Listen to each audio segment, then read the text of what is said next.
来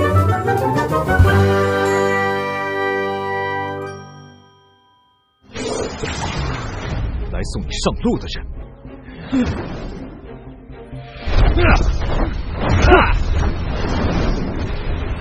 之前杀！神宗的人那又如何？想杀我严爵？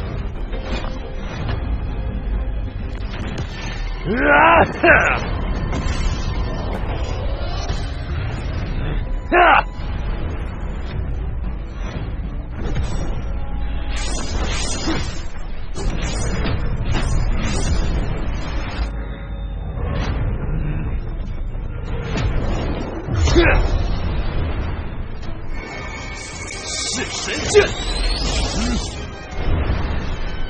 好，去死吧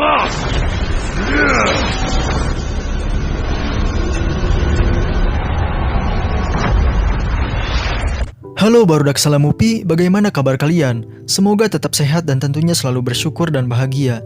Kali ini Mang Dik akan membahas lagi alur cerita film Wonderland live action.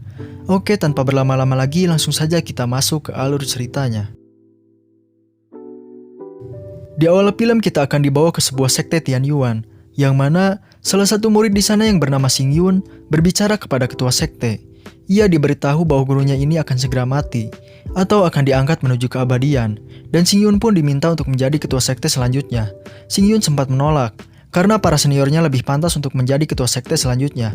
Gurunya pun lalu meyakinkan Xing Yun, walaupun kultivasinya hanya di tingkat 5 surgawi, dengan statusnya sebagai ketua sekte, maka Xing Yun akan mempunyai cara untuk membalas dendam. Gurunya pun lalu meminta Xing Yun untuk menjaga peninggalan kakeknya, yaitu lukisan Dewi Surga 9. Dan jika Xing Yun bisa menyadari misteri dari lukisan tersebut, kemungkinan mereka akan bisa bertemu kembali.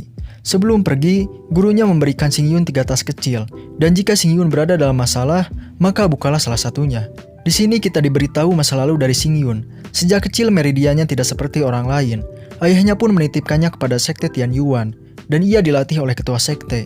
Ketika peperangan besar terjadi, banyak anggota sekte yang dihabisi, dan hanya ialah yang berhasil selamat saat itu. Xin lalu berpindah, yang mana orang-orang tidak percaya dengan kemampuan Xing Yun sebagai ketua sekte, apalagi dirinya hanya berada di tingkat 5 surgawi. Para tetua lalu menghentikan pembicaraan mereka, karena Xing Yun ini ditunjuk langsung oleh ketua sekte sebelumnya. Lalu Xing Yun pun datang, dan mereka semua memberikan hormat kepadanya. Tetua lalu memberikan daftar murid sekte Tianyuan, di mana mereka semua akan menghormatinya sebagai ketua sekte. Xin lalu berpindah ke sebuah kota, yang mana ada 2 orang yang mencurigakan. Mendengar dari pembicaraannya, mereka adalah Xing Yun dan rekannya. Ternyata mereka ini sudah menghabisi beberapa ahli dari tingkat surgawi. Sebelum menjadi immortal, gurunya sudah memprediksi hari ini, dan sudah memberikan identitas baru untuk Xing Yun. Xin lalu berpindah ke suatu rumah, yang berisi orang ini. Diceritakan saat ia masih kecil, dirinya sering dibully oleh orang-orang, karena dianggap sebagai anak haram tetua ketiga.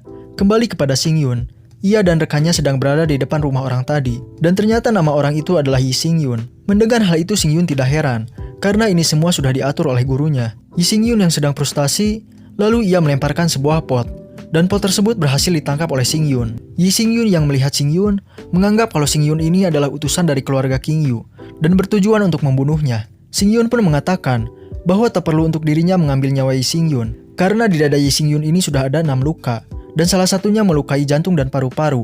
Dan paling lama Yi Xing Yun hidup adalah 1 jam lagi. Setelah itu dia akan mati. Xing Yun lalu memberitahu identitas asli Yi Xing Yun, dan ternyata nama aslinya adalah Jiang Yi. Dia adalah putra ke-10 dari Raja Ning. Jiang Yi sangat senang, karena dia adalah seorang pangeran. Jiang Yi yang sakit parah lalu meminta Xing Yun untuk mengantarkannya ke kerajaan, karena di sana Jiang Yi bisa diobati oleh dokter kerajaan. Namun Xing Yun mengatakan bahwa dokter itu tidak akan bisa menyembuhkan Jiang Yi. Jiang Yi yang ingin pulang memohon kepada Xing Yun. Ia berjanji akan memberikan setengah dari kekayaannya kepada Xing Yun. Xing Yun lalu mengatakan bahwa Jiang Yi sudah sekarat. Sebelum mereka sampai ke pintu gerbang keluarga King Yu, Jiang Yi akan mati terlebih dahulu. Xing Yun yang mendengar Jiang Yi masih ingin hidup, ia lalu menawarkan sebuah kesepakatan. Namun sebelum itu Xing Yun membuka identitasnya. Saat melihat Xing Yun, Jiang Yi sangat kaget, karena wajah mereka ternyata mirip. Xing Yun lalu membuat kesepakatan untuk mereka saling bertukar identitas. Jiang Yi yang mendengar hal itu mengerti bahwa Xing Yun ini ingin mendapatkan semua kekayaannya dan bermaksud untuk membunuhnya. Jiang Yi lalu menyerang Xing Yun, namun itu tidak ada gunanya. 青羽世家的长老们从来没有为难过你。 Jiang Yi sangat bersedih karena ia seharusnya menjadi seorang pangeran dan mempunyai kekuatan. Namun itu semua tidak bisa ia dapatkan. Xingyun pun lalu memberikan dua pilihan, yaitu menukar identitas mereka atau mati. Jiang Yi pun akhirnya menyetujui kesepakatan Xingyun. Xingyun lalu memberikan sebuah pil kepada Jiang Yi, dan nanti akan ada orang yang menjemputnya. Jiang Yi curiga jika pil itu ada racunnya. Xingyun pun lalu mengatakan bahwa ia tidak perlu melakukan apa-apa untuk membunuh Jiang Yi, karena dengan menunggu 1 jam saja, ia akan mati dengan sendirinya. Jiang Yi pun lalu menerima obat pil dari Xingyun, dan setelah dimakan ia pun langsung tak sadarkan diri.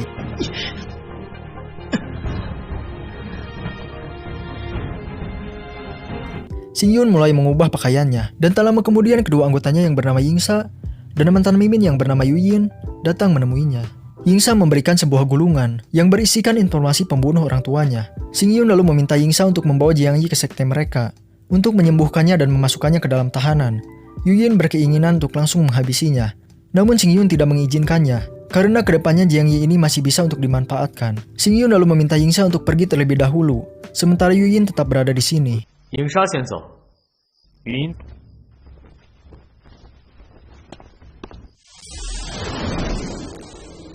Xingyun lalu mengatakan, apakah Yuyin puas dengan keputusannya? Ternyata Xingyun ini tahu bahwa Yuyin tidak setuju Xingyun menjadi ketua sekte mereka. Xingyun pun sedikit menggoda Yuyin dan memberitahunya jika penantang keputusannya, maka sama saja dengan dia mengkhianati sekte. Dan karena Yuyin ini adalah salah satu asasin, dia pasti tahu apa hukuman yang akan diberikan kepada seorang pengkhianat. Yuyin pun lalu menjawab bahwa ia akan terus setia, walaupun di dalam hatinya ini dia masih kesal kepada Xingyun. Setelah Yuyin pergi, Xingyun pun memperhatikan lukisan Dewi Sembilan, yang mana dia ini masih penasaran dengan pesan terakhir dari gurunya. Di saat ia melihat lukisan tersebut, ki di dalam tubuhnya mulai tidak beraturan. Pantas saja gurunya ini meminta Xingyun untuk memahami misteri dari lukisan tersebut. Karena sudah sejauh ini, dia harus menjadi lebih kuat. Jika dia gagal dalam misi ini, sekte Tianyuan akan dihancurkan. Xin lalu berpindah ke tempat keluarga King Yu. Xingyun yang sedang berkultivasi didatangi oleh Zhao Kang. Zhao Kang ini sangat misterius, karena Xingyun tidak bisa mendapatkan informasi apapun, selain dari identitasnya yang berasal dari ibu kota dinasti Zhao. Meskipun Zhao Kang ini lemah dan tidak bisa seni bela diri, tapi ia selalu melindungi Jiang Yi ketika Jiang Yi sedang dibully. Karena mereka ini adalah saudara sesumpah. Di sini Zhao Kang memberikan Xingyun obat untuk lukanya, karena ia sebelumnya mengetahui bahwa Jiang Yi terluka. Zhao Kang lalu mengajak Xingyun untuk ikut bersamanya ke Haojing, karena dia tahu Xingyun ini tidak bahagia berada di keluarga King Yu. Namun Xingyun tidak bisa ikut, karena ia akan terus berlatih supaya dirinya bisa menjadi murid tetua agung. Mendengar perkataan Xingyun, membuat salah satu murid di sana tertawa. Dia bernama Yi Qingyu. Menurut informasi yang Xingyun dapat, dia ini adalah orang yang selalu membuli Jiang Yi, hingga Jiang Yi mendapatkan luka yang berat. Di sini ia mengajak Xingyun yang selalu berlindung di belakang Zhao Kang. Xingyun yang sedang menyamar sangat kesal dengan perkataan Qingyu. Ia pun lalu maju untuk menghadapi Qingyu. Namun Zhao Kang melarangnya, karena takut Xingyun akan kembali terluka. Xingyun yang merupakan ketua sekte, tidak ingin berlindung di belakang punggung orang lain. Zhao Kang yang melihat sikap Xingyun, merasa kalau Xingyun ini berbeda dari yang dulu ia kenal. Qingyu lalu meledek Xingyun, karena dia selalu dihajar habis-habisan. Di tengah kebacotan Qingyu, di sini ada seorang gadis yang menyaksikan pertarungan mereka.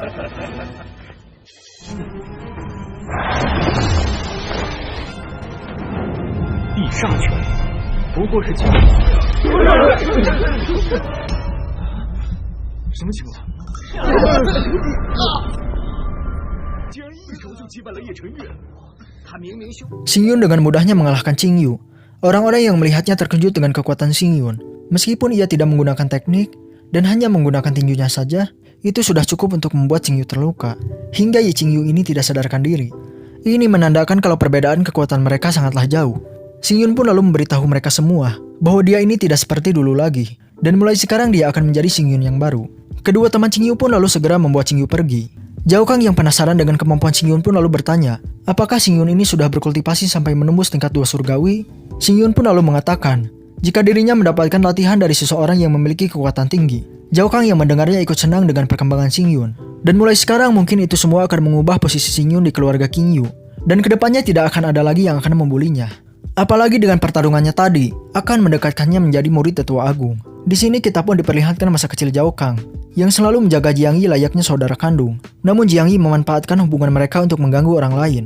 Xingyun pun berterima kasih atas kebaikan Zhao Kang selama ini kepada Jiang Yi. Di sini Zhao Kang memberitahu bahwa ia akan kembali ke Haojing, dan jika Xingyun ingin datang menemuinya, datanglah ke lantai pertama surgawi.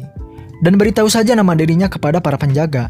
Di tengah pembicaraan mereka, seorang gadis tadi mengawasi dan mengetahui bahwa Xing Yun ini menyembunyikan kekuatan yang sebenarnya.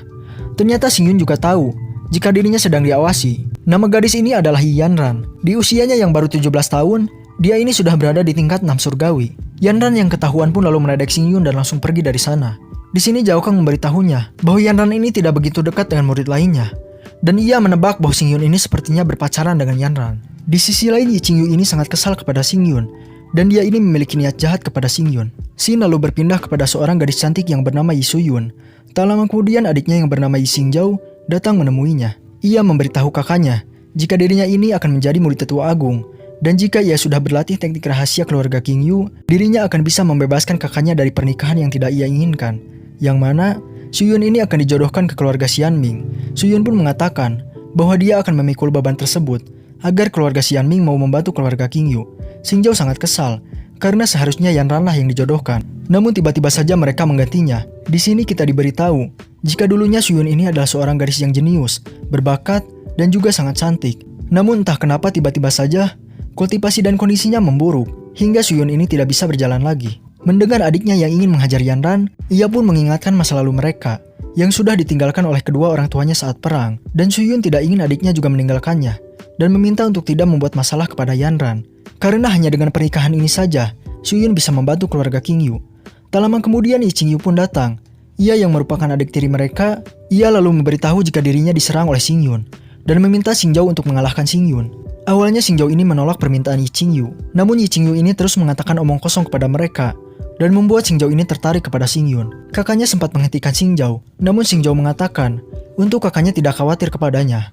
Xingzhou yang tidak ingin posisinya menjadi murid tetua agung direbut, ia terus mencari keberadaan Xing Yun. Xin lalu berpindah ke tempat keluarga Qingyu, yang mana di sana salah satu tetua yang bernama Yi Tianling memberitahu bahwa keluarga Xianming kembali menemui mereka untuk urusan pernikahan. Tianling terus meyakinkan tetua agung jika akan ada banyak keuntungan yang didapatkan dari pernikahan tersebut. Jika mereka tidak segera membuat kesepakatan, takutnya mereka akan dihapus dari Dewan Pasar Kota. Tetua agung sangat sedih terhadap nasib yang ditanggung oleh Suyun. Namun Tianling ini tidak peduli terhadap perasaan Suyun. Mendengar hal itu, salah satu tetua yang bernama Yi Tianming kesal dan mengatakan bahwa anak ketiga keluarga Xianming tidak cocok dengan Suyun. Apalagi dia itu seorang mata keranjang. Lagi-lagi di sini Tianling tidak peduli kepadanya. Di sini kita diberitahu jika Tianling ini adalah ayah dari Yanran. Tetua agung pun lalu menghentikan perdebatan mereka. Dan untuk pernikahan nanti akan dipertimbangkan lagi. Apalagi adiknya Suyun ini memiliki sebuah bakat. Salah satu tetua lalu memberitahu tentang Xing Yun yang baru-baru ini membuat keributan dengan mengalahkan Yi Qingyu. Xing Yun mengalahkannya dengan sekali serangan. Walaupun Xing Yun ini berada di tingkat 1 surgawi, mendengar hal tersebut tetua agung sangat terkejut. Ia pun lalu meminta kepada tetua untuk mengawasi Xing Yun. Di sisi lain Xing Yun yang sedang berkultivasi terkejut karena ia bisa dengan cepatnya menembus tingkat 5 surgawi. Di saat Xing Yun sedang bersantai, Xingzhou pun datang menemuinya. Tanpa banyak bicara, pertarungan pun tidak terelakkan.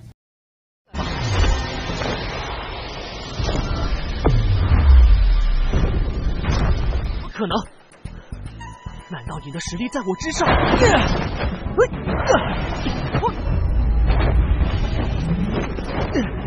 Xing Yun lalu mengatakan jika Xingzhou ini tidak berguna seperti kakaknya.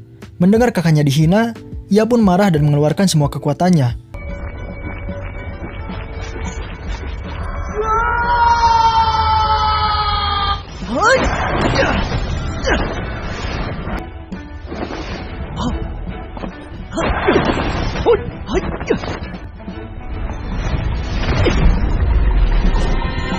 Walaupun sempat melukai Xing Yun, namun Xingzhou dapat dikalahkan dengan sekali serangan. Xingzhou sangat bersedih karena dirinya akan gagal menghentikan pernikahan kakaknya. Di sini Xing Yun mengatakan bahwa dirinya akan memberikan posisi murid tetua agung dan akan menyembuhkan kakaknya. Xingzhou lalu mengatakan jika penyakit kakaknya ini tidak bisa disembuhkan, bahkan dengan bantuan dokter ahli pun masih tidak bisa disembuhkan. Namun Xing Yun pun meyakinkannya dan membuat Xingzhou pun akhirnya percaya. Xingzhou lalu mengatakan dia akan berjanji setia kepada Xing Yun dengan syarat kakaknya tidak ikut terlibat. Ternyata Xing Yun ini sudah mengetahui segala informasi tentang Xingzhou dari Yingsha, yang mana jika Xing Yun membantu menyembuhkan kakaknya, Xingzhou pasti mau melakukan apa saja. Tak lama kemudian, akhirnya mereka pun bertemu dengan Suyun.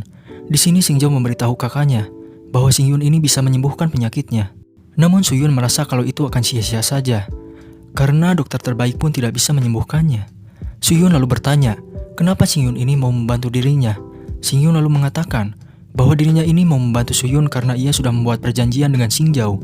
Mendengar hal itu, Suyun pun menolak karena dia tidak ingin adiknya dimanfaatkan dan lebih baik dirinya selamanya seperti ini. Xingyun lalu memberitahu Suyun bahwa saat ini dia hanya memiliki dua pilihan saja.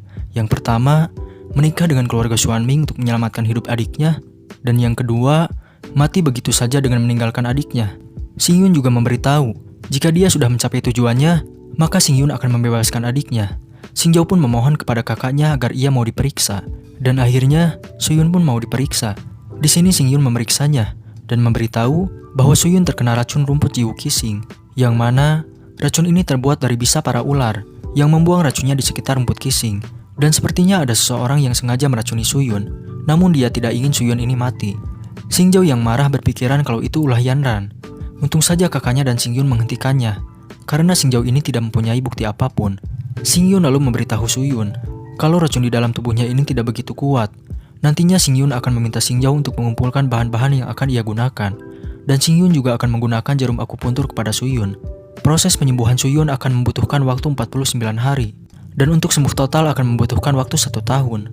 Tapi Suyun ini akan dinikahkan dalam waktu 1 bulan lagi. Xingyun pun meminta Xingjao untuk tidak khawatir, karena dia akan membereskan masalah tersebut, dan meminta mereka untuk percaya kepadanya. Xingyun lalu memulai proses penyembuhan Suyun. Di saat Suyun meminum ramuan dari Xingyun, tubuhnya terasa lebih ringan. Xingyun lalu meminta Xingjao untuk keluar, karena Xingyun akan melanjutkan ke tahap selanjutnya. Xingyun lalu mengeluarkan jarum akupunturnya. Suyun yang melihat jarumnya, ia tidak pernah melihat jarum tipe ke-10. Xingyun pun lalu memberitahunya jika jarum ini bisa menyerap semua racun di dalam meridiannya. Karena pengetahuan Xingyun mengenai pengobatan jauh melebihi pengetahuan Suyun. Di sini Xingyun meminta kepada Suyun untuk berbaring di tempat tidur. Namun sebelumnya Suyun menanyakan, jika dia sudah sembuh, apakah dia bisa menggantikan adiknya untuk melayani Xingyun? Xingyun yang tahu Suyun mengkhawatirkan keselamatan adiknya, ia pun kembali berjanji bahwa setelah Xingyun mencapai tujuannya, maka ia akan melepaskan Xingjao kepadanya. Suyun pun percaya, lalu ia meminta Xingyun untuk membaringkan tubuhnya.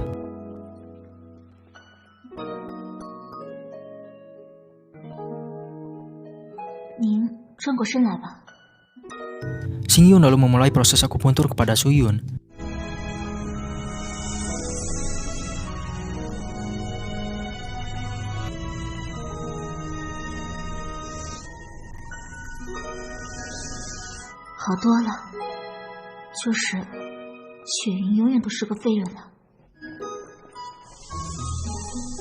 身主丈夫，静气凝神。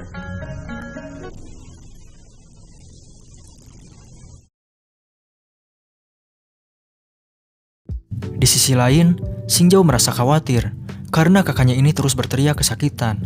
Tak lama kemudian, Xingyun pun keluar untuk memberitahu Xingjao bahwa dia sudah berhasil mengeluarkan 70% racun di dalam tubuh kakaknya. Dan untuk sisanya, Xingyun akan mengeluarkannya secara perlahan-lahan. Xingyun pun lalu merendam jarumnya untuk mengeluarkan semua racunnya. Xingjao yang kembali marah, namun ia pun langsung ditenangkan oleh Xingyun. Karena Xingyun sudah menyembuhkan kakaknya, Xingjao pun diminta untuk memenangkan posisi murid tetua agung, yang mana Xingyun ini tertarik dengan pedang terbang Janxian. Pedang ini adalah senjata sihir yang ditinggalkan oleh nenek moyang keluarga Qingyu. Rumornya, jika ada yang bisa mendapatkan pedang ini, maka dia akan menjadi abadi. Pedang ini terus berpindah dari pemimpin lama ke pemimpin baru, dan di masa depan, pedang ini akan diberikan ke pemimpin keluarga Qingyu yang selanjutnya. Yang mana, Xingyun pun berencana untuk menjadikan Xingjao sebagai pemimpin keluarga Qingyu. Walaupun hal tersebut sangat sulit untuk dicapai, namun Xingyun akan terus membantunya, karena Xingjao memiliki skill bawaan yang bagus. Dengan bantuan Xingyun, Xingjao bisa mencapai tingkat 6 surgawi. Bahkan kemungkinan Xingjao bisa mencapai tingkat 7 surgawi, dan menjadi sarjana agung seni bela diri. Xingyun lalu memberitahu tujuan yang sebenarnya, yang adalah Xingyun ini ingin kekuatan keluarga Qingyu membantunya untuk membalas dendam. Dan ada hal yang tidak bisa Xingyun beritahu, yang ternyata Xingyun ini ingin membalas dendam kematian dari anggota sektenya. Xingjao yang sudah berjanji dari awal, dan pada hari ini, ia bersumpah akan menjadi pedang Xingyun selama sisa hidupnya. Xingyun lalu memberikan Xingjao sebuah gulungan rahasia, karena untuk menembus tingkat 6 surgawi, ia harus menggunakan gulungan tersebut. Xin lalu berpindah kepada Yi Qingyu. Dia yang masih kesakitan dibantu oleh kakaknya. Ia memberitahu kakaknya bahwa Xingjao berhasil dikalahkan oleh Xingyun, dan ia memperingati kakaknya untuk berhati-hati kepada Xingyun, karena kakaknya juga ingin menjadi murid tetua agung. Di sisi lain, Yanran yang mendengar percakapan orang-orang tentang Xingyun semakin membuat ia tertarik. Kembali kepada Xingyun, di sini Xingyun mencoba untuk kembali berkultivasi mencapai tingkat 7 surgawi. Karena dia memiliki 8 dari 9 meridian, itu membuat kultivasinya sangat sulit. Untung saja Xingyun mempunyai lukisan Dewi Surga 9, yang membuat Xingyun ini berkultivasi lebih cepat dari sebelumnya. Di saat Xingyun berkultivasi, ia langsung diserang oleh Yanran.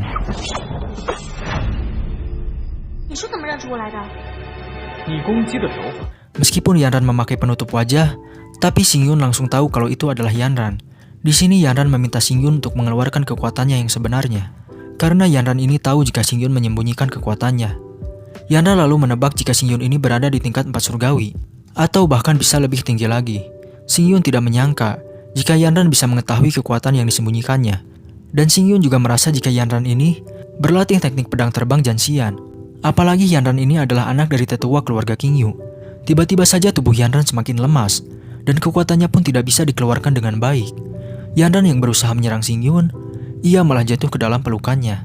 Xingyun pun lalu menggodanya, karena malam-malam Yanran ini masuk ke kamar pria. Yanran bertanya, kenapa tiba-tiba dia ini bisa mabuk, sedangkan Xingyun baik-baik saja. Xingyun pun lalu memberitahunya tentang kebiasaannya yang selalu menggunakan duba anseng saat akan tidur. Karena kebiasaannya itu, Xingyun tidak mabuk, sedangkan Yanran yang tidak terbiasa akan mabuk dengan duba tersebut. Xingyun lalu kembali menggoda Yanran, karena mungkin mereka ini bisa menikah suatu hari nanti. Di saat Xingyun memeriksa pedang Yanran, Yanran ini salah paham dan mengira jika Xingyun akan menciumnya. Tiba-tiba saja Xingyun memberikan sebuah pil, yang mana pil itu adalah sebuah obat penawar. Xingyun memberitahu Yanran jika dia menggoda Yanran karena ingin mengambil senjatanya. Xingyun juga memberitahu Yanran jika tidak sopan bagi wanita malam-malam masuk ke tempat seorang pria, karena nantinya akan menimbulkan sebuah fitnah. Namun Yanran ini malah kesal, karena Xingyun ini berani mempermainkan dirinya. Xingyun lalu mengatakan, bukankah semua ini adalah kesalahannya?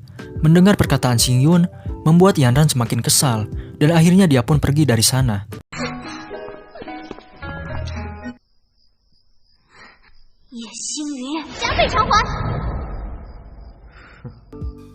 Scene berpindah kepada Yanran, yang mana dia ini masih memikirkan kejadiannya bersama Xingyun, yang malah membuatnya semakin malu. Tak lama kemudian, ayahnya datang untuk menemuinya, karena ia tadi tidak ada di rumah. Yanran pun lalu beralasan bahwa ia pergi untuk berkultivasi. Untung saja ayahnya ini tidak curiga kepadanya.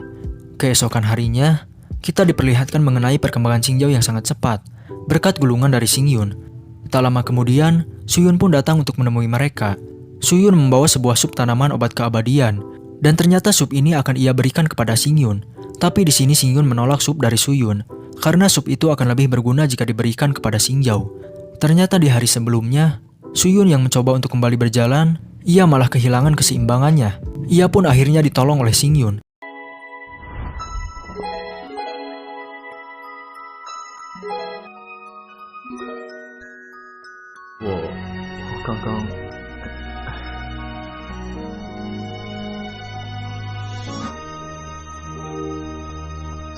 Karena hal itulah membuat mereka pun menjadi salah tingkah. Di malam harinya Yanran ternyata kembali memasuki rumah Xingyun. Xingyun yang menyadari hal tersebut mengeluarkan serangga yang membuat Yanran kembali mabuk.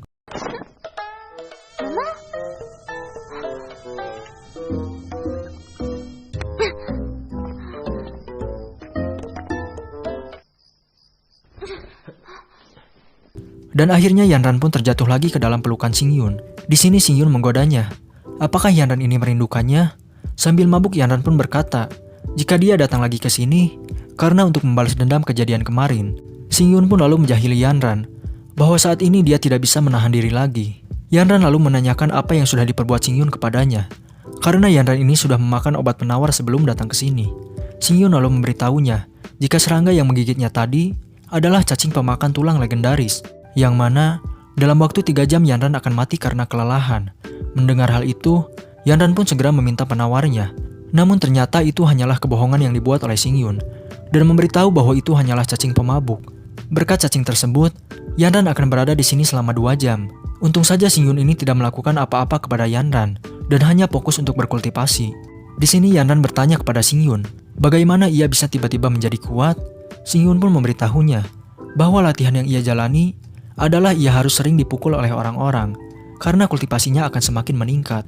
Yanran pun percaya dan memujinya. Namun tentu saja itu hanyalah sebuah candaan Xingyun. Mereka berdua pun saling berbicara satu sama lain, yang membuat mereka berdua menjadi semakin dekat. Yanran meminta Xingyun untuk mengajarinya, namun Xingyun ini tidak mau jika tidak ada imbalannya.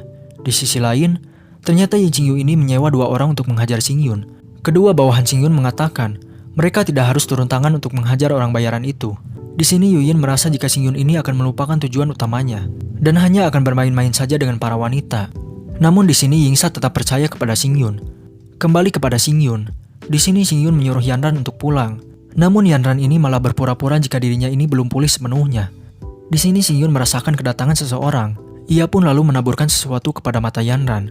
Dan ia berusaha untuk meniup mata Yanran. Yang ternyata ia sengaja melakukan hal tersebut agar Yi Qingyu ini mengira bahwa mereka sedang berciuman. Mereka bertiga pun yang melihatnya kaget.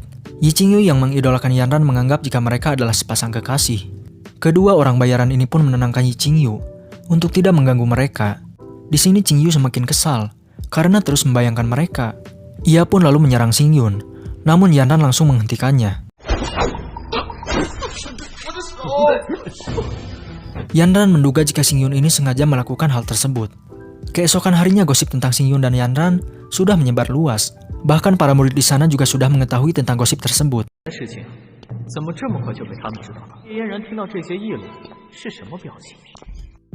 Di sisi lain, Yi Qingyu yang sedang kesal didatangi oleh seseorang.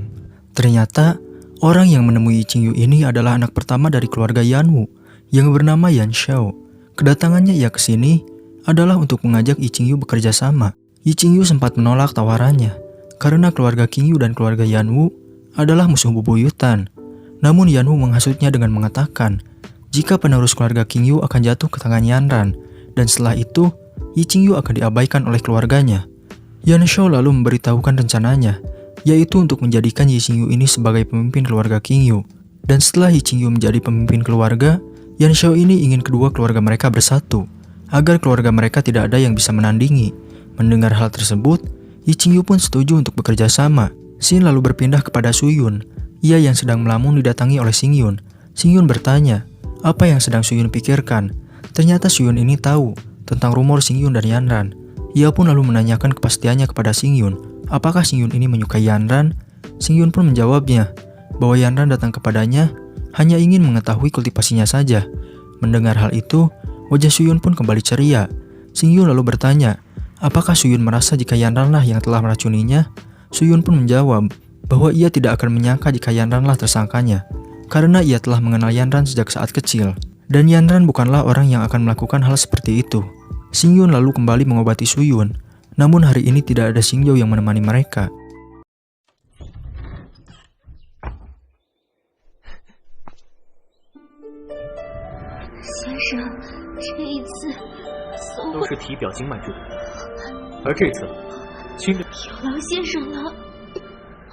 Di sisi lain, Yanran sedang didatangi oleh ayahnya. Ayahnya lalu menanyakan apa yang Yanran perbuat tadi malam. Namun di sini ternyata Yanran belum tahu gosip tentang dirinya. Ayahnya yang marah lalu mengatakan jika hubungannya dengan Xingyun telah menyebar luas. Yanran pun lalu memberitahu kebenarannya jika dia dengan Xingyun tidak ada hubungan apa-apa, dan tujuannya menemui Xingyun karena ia ingin menyelidiki kekuatan yang disembunyikan oleh Xingyun. Di saat Yanran menyusup tadi malam, ada Yi Qingyu yang melihat mereka dan menganggap jika mereka ini adalah sepasang kekasih. Yanran tidak menyangka jika Yi Qingyu ini akan menyebarkan berita palsu sampai menyebar luas. Ayahnya pun lalu menenangkan Yanran dan percaya dengan perkataan putrinya. Ayahnya lalu menanyakan apa saja yang Yanran ketahui tentang Xingyun. Yanran pun lalu memberitahu jika Xingyun ini setidaknya berada di tingkat 4 surgawi. Yanran pun lalu meminta izin untuk melanjutkan penyelidikannya terhadap Xingyun. Namun di sini ayahnya tidak mengizinkannya, apalagi berita ini sudah menyebar luas dan akan memperburuk reputasinya. Di sisi lain, ternyata Xingyun ini sedang memikirkan tentang Suyun. Namun ia kembali sadar dan berpikir, apa tujuannya datang ke sini? Yaitu untuk membalas dendam. Dan Xingyun sudah berjanji bahwa ia tidak akan melibatkan orang lain. Di sini Xingyun mendengar jika Yi Qinghan ditemukan meninggal dunia dan di tubuhnya ada senjata milik Yanran. Xingyun menduga jika ada seseorang yang menjebak Yanran. Lalu mereka semua pun diminta untuk berkumpul di tempat para tetua. Xingyun pun datang. Ia melihat semua tetua dan orang-orang berkumpul. Di sini Tianling meminta Xingyun untuk berlutut memberikan hormat. Namun Xingyun menolak karena mereka ini belum menganggap Xingyun sebagai bagian dari keluarga. Tianling sangat kesal kepada Xingyun karena sejak tetua ketiga pergi, merekalah yang merawat dan membesarkan Xingyun. Namun Xingyun menganggap mereka hanya memberikan tempat tinggal saja dan tidak memperdulikannya. Tianling pun semakin kesal dan meminta para penjaga untuk membuat Xingyun ini berlutut. Penjaga yang tidak bisa menggerakkan Xingyun, di sini tetua agung meminta Xingyun untuk duduk saja. Mereka semua pun lalu memulai penyelidikannya untuk mencari tahu apa yang terjadi malam tadi dan untuk mencari tahu penyebab Yi Qinghan terbunuh di kamarnya. Di sini Yanran dicurigai karena anak panahnya berada di tempat kejadian. Yanran pun membela diri dan mengatakan bahwa anak panahnya itu telah hilang selama 2 bulan dan ia sudah melaporkan hal tersebut kepada tetua kedua. Tetua kedua pun membenarkan perkataannya, namun hal itu belum bisa menghapusnya dari kecurigaan. Tetua agung pun bertanya, di mana Yanran saat jam 9 sampai 11 malam tadi? Dengan malu Yanran pun mengatakan bahwa dia ini berada di rumah Xingyun. Orang-orang pun mulai membenarkan gosip tersebut. Yanran pun menjelaskan bahwa dia sedang mencari tahu tentang kultivasi Xingyun yang bisa mengalahkan Yi Qingyu dengan sekali serangan. Di sini Yi Qingyu mengatakan bahwa itu semua bohong karena ia melihat mereka sedang bermesraan. Tianling lalu meminta tetua agung untuk tidak percaya dengan perkataan Yi Qingyu. Xingyun pun lalu berbicara bahwa Yanran memang berada di rumahnya. Dan jika Yi Qinghan terbunuh pada saat jam 9 sampai 11 malam, maka mereka bertiga ini tidak ada hubungannya dengan pembunuhan tersebut. Di sini Tianling pun mencurigai Xingzhou. Namun Xingzhou mengatakan bahwa dirinya saat malam menjaga kakaknya agar tidak keluar dari ruangannya. Tetua pun lalu meminta para penjaga untuk mencatat kegiatan orang-orang pada malam tadi. Namun tidak ada satupun yang mencurigakan. Xingyun pun lalu memberitahu, mungkin dari mereka ada yang memiliki koneksi dengan keluarga lain. Mendengar hal tersebut, membuat Yi Qingyu ini khawatir karena ia pernah bertemu dengan Yan Xiao. Mereka semua pun diminta untuk kembali, sedangkan Xingyun diminta untuk tetap berada di sini. Tetua agung pun berbicara kepada Xingyun mengenai masalah ini, dan mereka berdua telah menduga bahwa pembunuhnya bukan dari keluarga mereka. Tianling pun menduga bahwa semua ini adalah perbuatan dari keluarga Yanwu. Tetua agung pun meminta Xingyun untuk merahasiakan ini dan memintanya untuk pergi. Di sini Xingyun merasa jika keluarga Qingyu ini sedang dalam krisis, dan sepertinya pembunuh ini sengaja menyebak Yanran yang adalah murid dari tetua agung. Kembali ke tempat para tetua. Di sini tetua agung ingin melanjutkan penyelidikannya terhadap kasus pembunuhan ini, dan ia memberikan larangan untuk tidak keluar wilayah tanpa seizinnya. Ia juga meminta tetua keempat untuk membawa Yanran menemuinya. Di kediaman Xingyun, di sini ia meminta Yingsha untuk mencari tahu penyebab terbunuhnya Yi Qinghan, dan ia menanyakan apa itu percintaan antara pria dan wanita. Namun Yingsha tidak tahu karena ia tidak pernah jatuh cinta sebelumnya, dan sebagai bayangan ketua sekte, ia ini tidak memiliki emosi apapun. Xingyun pun meminta Yingsha untuk melapor setelah 3 hari. Di sisi lain, tetua agung pun menemui Yanran untuk bertanya apa yang telah ia dapatkan dari penyelidikannya terhadap Xingyun. Yanran pun menjelaskannya secara detail mengenai apa saja yang terjadi saat itu. Yang mana di hari pertama, dia ini malah mabuk dengan duba anseng, dan di malam kedua, dia digigit oleh serangga cacing pemabuk, dan akhirnya ia pun tidak bisa melanjutkan penyelidikannya. Tetua agung pun memuji Xingyun karena mampu membuat Yanran jatuh ke dalam perangkapnya. Apalagi Yanran ini sudah berada di tingkat 6 surgawi, jadi sangat sulit untuk menghadapinya. Dan mungkin Xingyun ini berada di tingkat lebih tinggi dibandingkan Yanran, karena Xingyun ini belum jelas dari mana asalnya. Tetua agung pun tidak akan menempatkannya di posisi penting, dan tetua agung meminta Tianling untuk tidak khawatir, karena Xingyun ini tidak akan membahayakan posisi Yanran. Di sini tetua agung meminta Tianling untuk pergi, karena ia ingin berbicara berdua bersama Yanran. Di sini Yanran menyadari jika teknik rahasia keluarga Qingyu belum sempurna. Tetua agung pun membenarkan hal itu, karena teknik ini sejak awal memang belum sempurna, yang mana ada satu teknik rahasia lagi, yang bernama teknik rahasia bulu misterius, dan jika kedua teknik itu digabungkan, maka akan membuat orang yang mempelajarinya menjadi 10 besar di dunia kultivasi. Tetua agung pun memberitahu bahwa teknik kultivasi terkuat di dunia ini adalah teknik Tianyuan Senju, yang dimiliki oleh sekte Tianyuan, yang mana ketua sekte sebelum Xingyun adalah kultivasi nomor 1 di dunia ini, dan ia berhasil mengalahkan 5 pemimpin sekte besar. Meskipun sekte ini telah menghilang, tapi sekte lain tidak ada yang berani mengakui sebagai sekte terkuat nomor 1. Keesokan harinya Yi Qingyu kembali bertemu dengan Yan Xiao, yang mana dia bertanya, apakah Yan Xiao ini yang telah membunuh Yi Qinghan? Walaupun Yi Qingyu ini egois, tapi dia sangat peduli terhadap keluarganya. Yi Qingyu pun akhirnya memutuskan kerjasamanya dengan Yan Xiao. Namun tentu saja Yan Xiao tidak membiarkan Yi Qingyu pergi begitu saja. 秘鲁吧，我想成。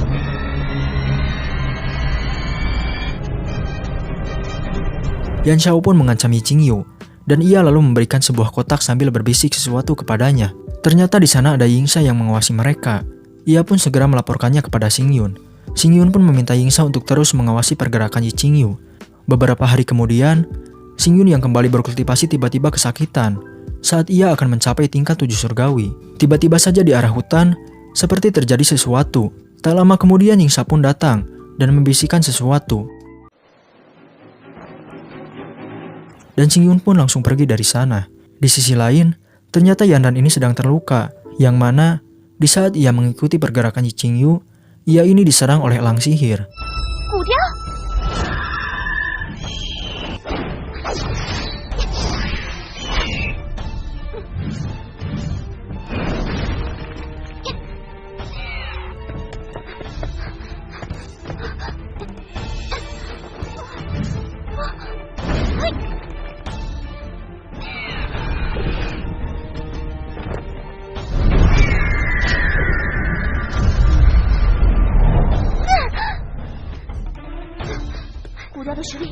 Karena perbedaan kekuatan yang jauh, Yanran pun pergi melarikan diri dan menduga jika Yi Qingyu ini sedang bekerja sama dengan musuh dan ia harus segera pergi untuk memberitahu Tetua Agung. Xin lalu berpindah kepada Yan Xiao dan Yi Qingyu. Mereka berdua berencana untuk menghabisi Yanran. Yan Xiao lalu pergi karena ia sendirilah yang akan menghabisi Yanran secara langsung. Kembali kepada Yanran, ia yang sedang bersembunyi didatangi oleh Xingyun, yang mana mereka berdua ini masih sempat-sempatnya saling meledek satu sama lain. Di saat Xingyun ingin pergi, Yanran pun lalu menahannya dan meminta maaf jika ia hanya bercanda saja. Mendengar ada seseorang, Xingyun pun meminta Yanran agar tetap tenang.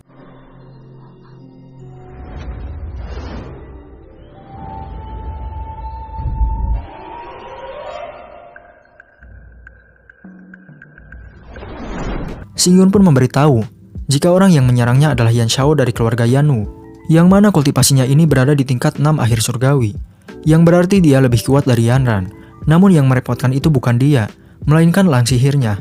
Yanran pun lalu berencana untuk memancing elang sihir agar Xingyun dapat memberitahu Tetua Agung. Namun Xingyun menolak rencana tersebut karena ia akan membawa Yanran pergi bersama dirinya. Melihat Yanran yang terluka, Xingyun pun segera mengobatinya.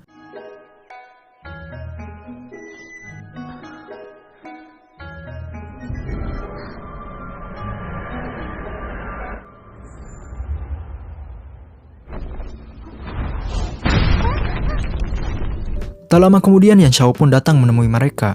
Di sini ia mengejek Yanran yang memilih Xingyun sebagai pasangannya. Di sini kita diperlihatkan jika Xingyun sedang menghubungi Yingsa.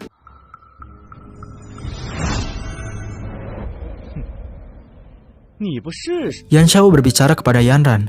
Jika ia ingin selamat, ikutlah bersama dirinya. Xingyun pun menganggap jika Yan Xiao ini seperti orang gila, yang mana hal tersebut membuat dirinya marah dan memanggil elang sihirnya.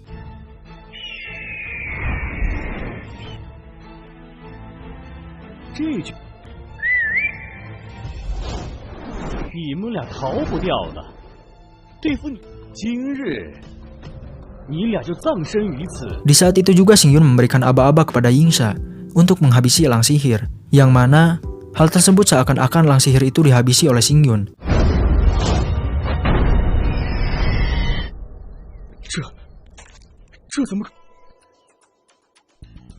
Melihat hal itu, Yan Xiao tidak percaya, karena seharusnya elang sihir hanya bisa dikalahkan oleh tingkat 7 ke atas. Bahkan Yanran juga sangat kaget ketika melihat hal tersebut. Xingyun lalu mengancamnya, yang mana hal itu membuat Yan Xiao ketakutan dan pergi dari sana. Xingyun lalu menenangkan Yanran. Saat ia akan pergi, Yanran malah bersikap manja kepada Xingyun agar ia mau digendong olehnya.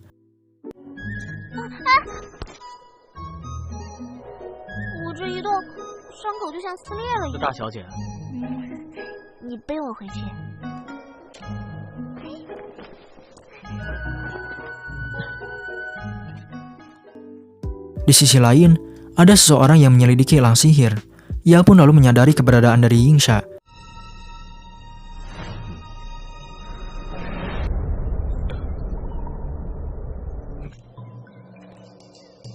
Xin lalu berpindah, yang mana Yan Xiao ini dibawa kepada ayahnya yang bernama Yanju.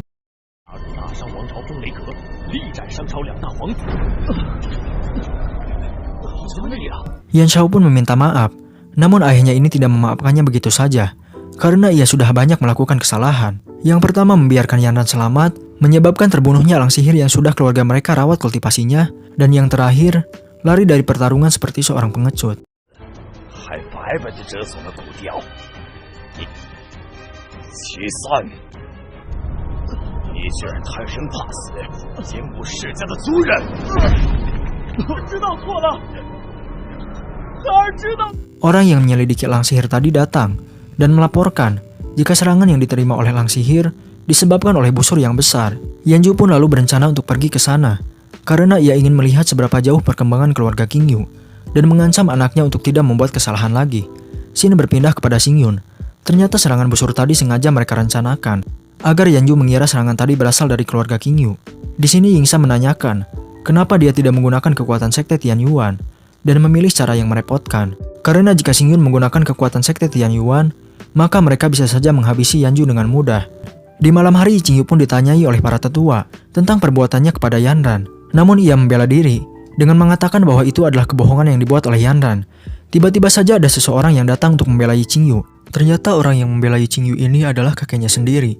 Kakeknya mengatakan jika Qingyu ini telah membantunya untuk mengumpulkan bahan-bahan obat.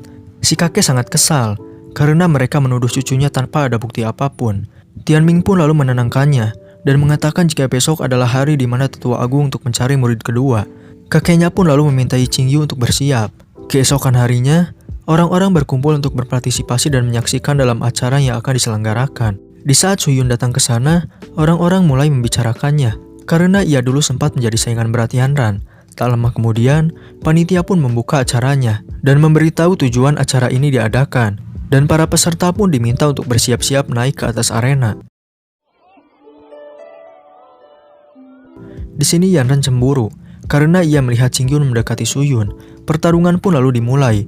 Di pertarungan pertama, Xingyao dan para murid hebat lainnya dengan mudah melanjutkan ke tahap selanjutnya.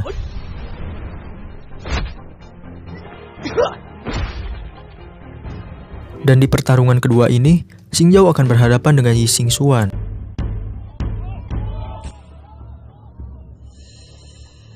是吗？这场会让你，大长老弟子之。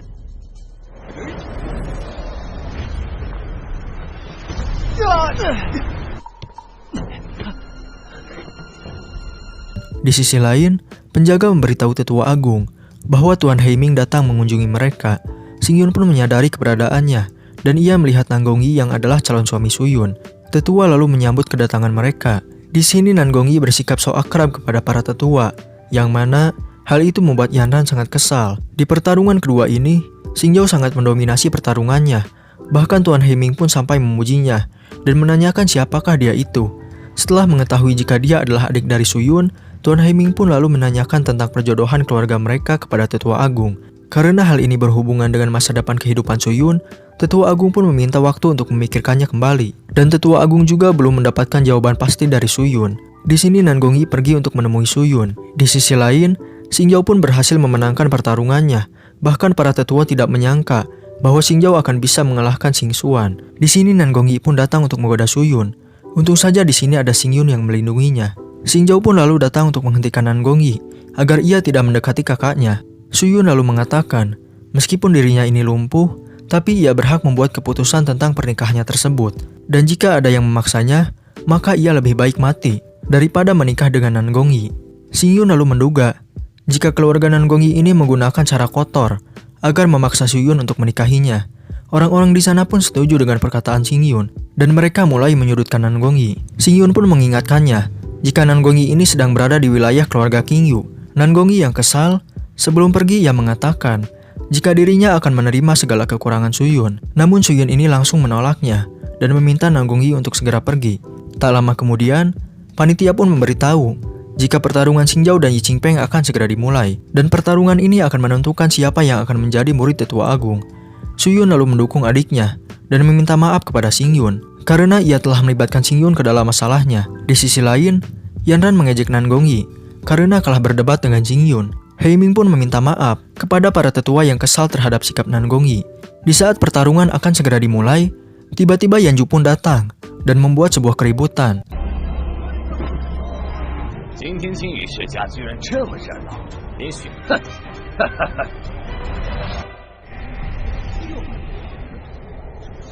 Tetua Tianming pun lalu menyerangnya, namun ia bukanlah tandingan dari Yanju.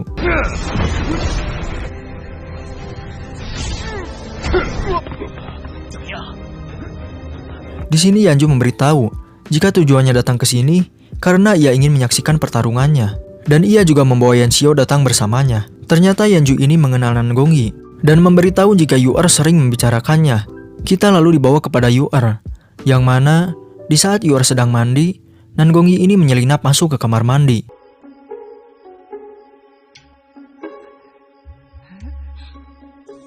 Untung saja ia ketahuan dan akhirnya dipermalukan.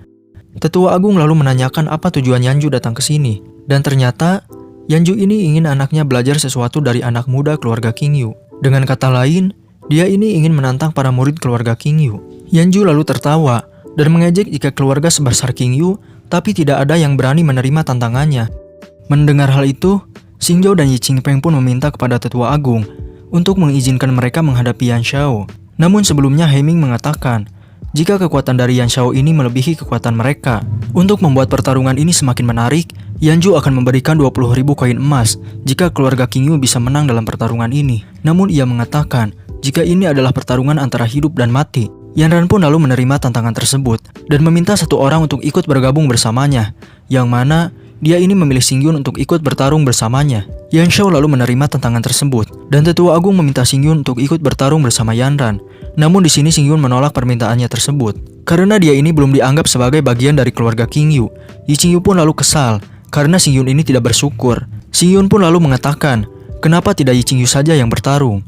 Yanju pun lalu tertawa, karena generasi muda keluarga King Yu ini semakin penakut. Xing Yun pun lalu meminta Yanju untuk tidak banyak bicara, karena dia ini sedang berada di wilayah keluarga King Yu. Yanju pun yang mendengarnya kesal dan langsung mengeluarkan kekuatannya. Untung saja Tetua Agung dan Heiming melindungi Xing Yun. Xing Yun lalu memuji Yanju karena kekuatan Yanju ini lebih hebat dibandingkan Yingsha.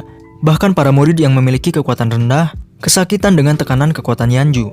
Tetua Agung pun lalu meminta Yanju untuk tenang, namun Yanju ini malah semakin marah.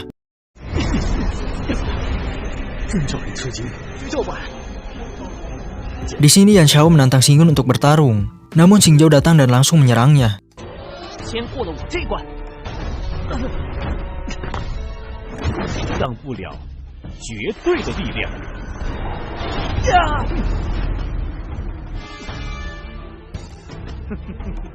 Tapi Xing Zhou ini bukan tandingannya. Yan Ran pun langsung maju untuk menghadapi Yan Xiao.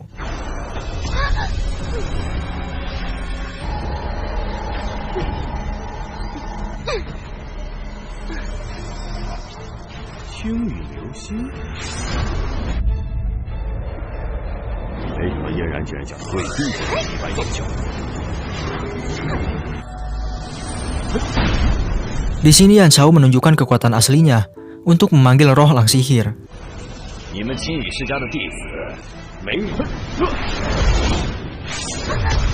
Walaupun Yan Ran berhasil mengalahkan roh lang sihir, namun ia juga mengalami luka.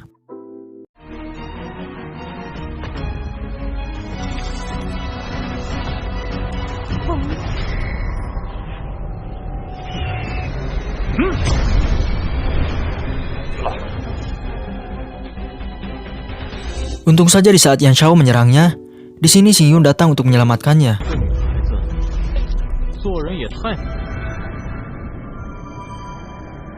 Sebelum pertarungan dimulai, Xing Yun menanyakan serangan apa saja yang diperbolehkan.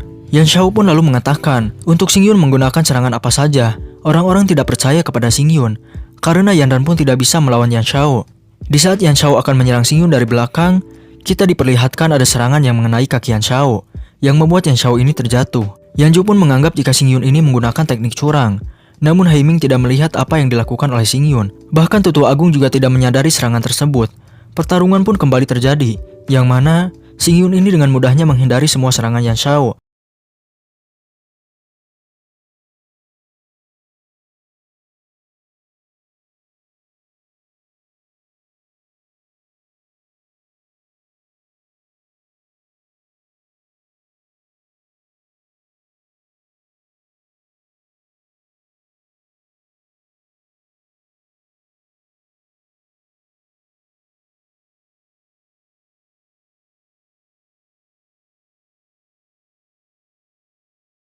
Para tetua pun sangat kagum dengan teknik dari Xing Yun. Yan Ran sempat menyangka jika itu adalah langkah bulan berawan, yaitu teknik kuno dari keluarga King Yu.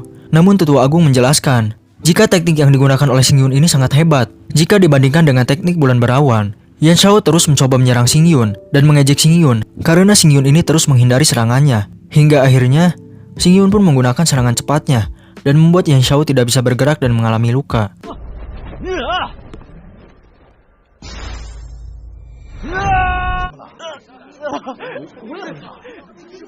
Kita pun diberitahu oleh Su Yun jika Xing Yun ini menggunakan jarum es untuk menyerang Yan Shao. Xing Yun lalu mengatakan kepada Yan Shao jika dia ini bukanlah tandingannya. Bahkan Xing Yun tidak perlu menggunakan kekuatannya dan hanya menggunakan triknya saja.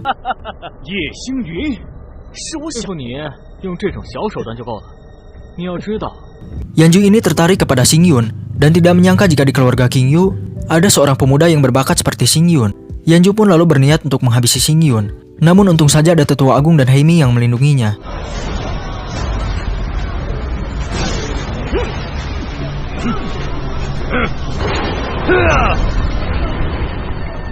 Tetua agung tidak menyangka jika Yanju ini membuat keributan dan tetua agung meminta Yanju untuk berhenti. Namun Yanju ini tidak peduli dan ia meminta Heiming untuk tidak ikut campur. Karena jika Heiming terus ikut campur, maka Yanju ini juga akan menyerang keluarganya.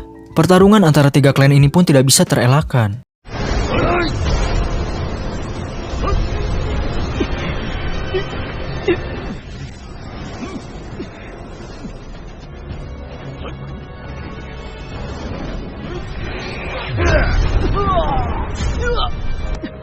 Xing Yun 大哥，你没事吧？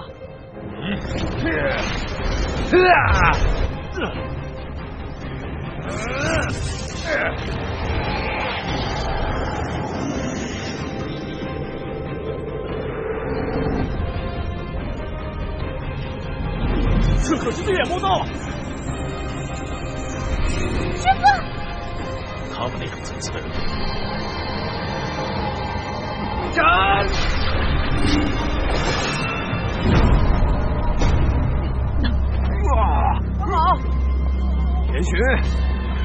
！Yanju sudah menduga jika di hadapan para muridnya, tetua agung ini tidak menunjukkan kekuatannya. Ia pun lalu meminta tetua agung untuk serius, karena jika tidak, Yanju ini akan menghilangkan keluarga King Yu dari dunia ini. Heiming pun lalu membantu tetua agung untuk menghadapi Yanju.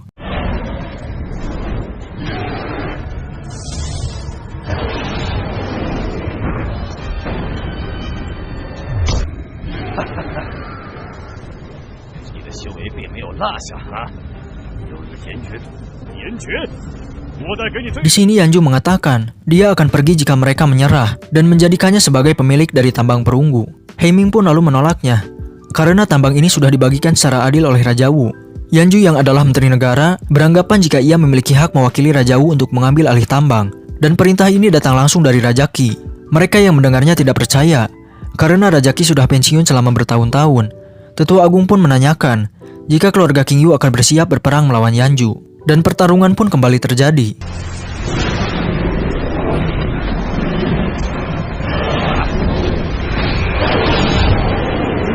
Akhirnya tetua agung pun menggunakan pedang terbang Janxian.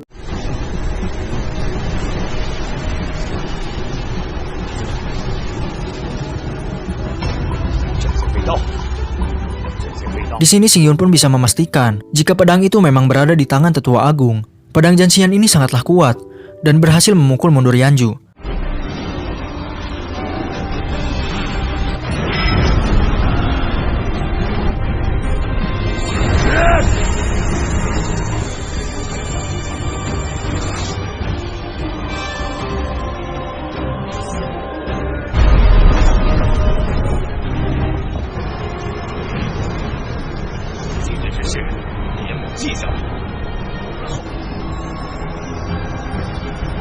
Namun Xing Yun tidak menyangka jika tetua agung tidak bisa menghabisi Yanju, bahkan ketika dia menggunakan pedang terbang Janxian. Heiming pun lalu memuji tetua agung yang berhasil mengalahkan Yanju, dan kedepannya Yanju ini tidak akan membiarkan masalah ini selesai begitu saja. Heiming pun lalu berpamitan untuk pergi ke keluarga Xuanming.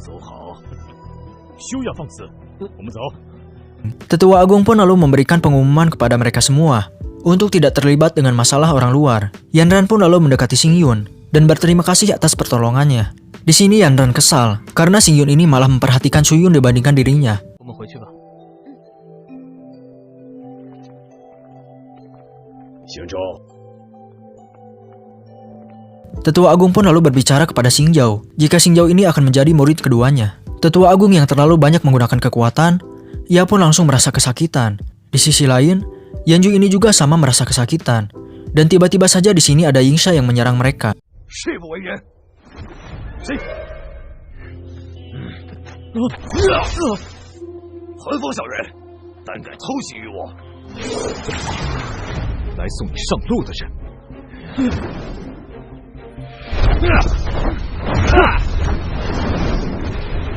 你是天星杀！神宗的人大又如何？想杀我银爵？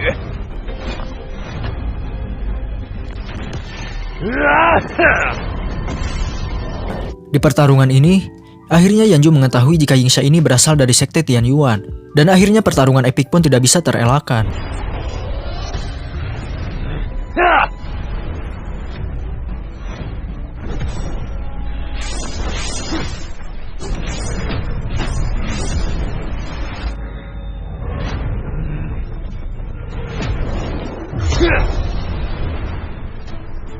Karena Yanju ini sudah yakin akan mati, ia pun lalu menggunakan teknik rahasianya, yang mana hal itu membuat Yingsha mengalami luka yang fatal.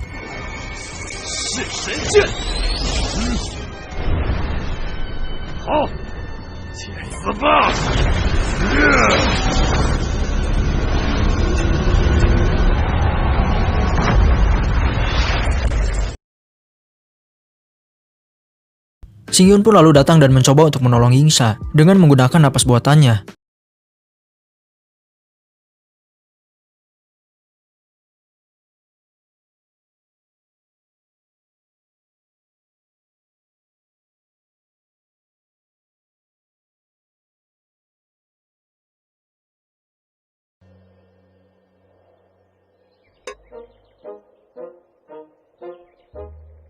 Untung saja Yingsha ini berhasil sadar sebelum mereka berdua saling berciuman. Xing Yun lalu meminta maaf kepada Yingsha karena sudah membuat Yingsha mengalami kondisi seperti ini. Dan kedepannya, Xing Yun meminta Yingsha untuk mementingkan keselamatannya dibandingkan dengan misi yang ia jalani. Yingsha pun berterima kasih atas kepedulian ketua sekte kepadanya. Karena Yingsha ini adalah pedang tetua sekte, maka dia ini akan melakukan apa saja untuk ketua sekte.